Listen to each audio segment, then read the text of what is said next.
ब्रह्मचारिणी माता की संपूर्ण कथा। ब्रह्मचारिणी माता का स्वरूप। नवरात्रि के दूसरे दिन मां दुर्गा के द्वितीय स्वरूप मां ब्रह्मचारिणी की पूजा की जाती है। उनका स्वरूप अत्यंत दिव्य, तेजस्वी और तपस्विनी है। वे सफेद वस्त्र धारण करती है। उनके एक हाथ में अक्षमाला और दूसरे हाथ में कमंडल होता है। उनका वाहन हंस है। मां ब्रह्मचारिणी की कथा। मां ब्रह्मचारिणी ने पूर्व जन्म में राजा हिमालय की पुत्री के रूप में जन्म लिया था। नारद मुनि के उपदेश से उन्होंने भगवान शिव को पति रूप में प्राप्त करने के लिए कठोर तपस्या की। हजारों वर्षों तक केवल फल फूल और पत्तों पर जीवन बिताया। बाद में उन्होंने केवल मिट्टी और सूखी बेलों पर रहकर तप किया। अत्यंत कठिन तपस्या के कारण उनका शरीर अत्यधिक क्षीण हो गया, परंतु उनकी भक्ति अडिग रही। उनकी कठोर तपस्या से भगवान शिव प्रसन्न हुए और उन्हें पत्नी रूप में स्वीकार किया। इस प्रकार वे मां पार्वती बनी। उनके इस कठोर तप की वजह से ही उन्हें ब्रह्मचारिणी कहा गया। मां ब्रह्मचारिणी की पूजा विधि। 1.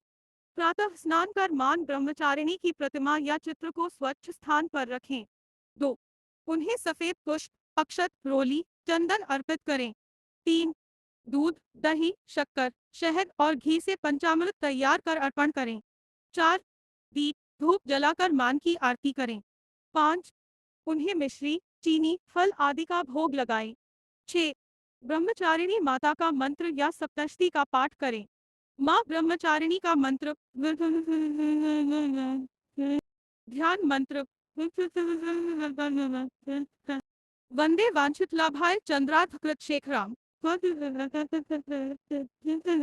जपमाला मंडलुधरा ब्रह्मचारिणी शुभाम। बीज मंत्र। ओम ऐ ह्रीं क्लीं ब्रह्मचारिण्य नमः। माँ ब्रह्मचारिणी की उपासना से मिलने वाला फल।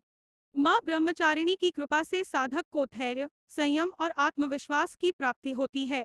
जो साधक सच्चे मन से इनकी उपासना करते हैं, उनके जीवन से सभी कष्ट और दुख दूर हो जाते हैं।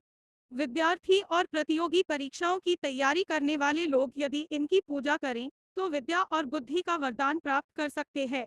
जीवन में सफलता, सुख और शांति आती है। कठिन परिस्थितियों में धैर्य और संकल्प शक्ति बढ़ती है। निष्कर्ष। माँ ब्रह्मचारिणी की पूजा से साधक को आत्मिक शक्ति और ज्ञान की प्राप्ति होती है। यह दिन आत्म अनुशासन और भक्ति के लिए अत्यंत महत्वपूर्ण होता है। नवरात्रि के दूसरे दिन माँ ब्रह्मचारिणी की पूजा करके उनकी कृपा प्राप्त करनी चाहिए। जय माँ ब्रह्मचारिणी।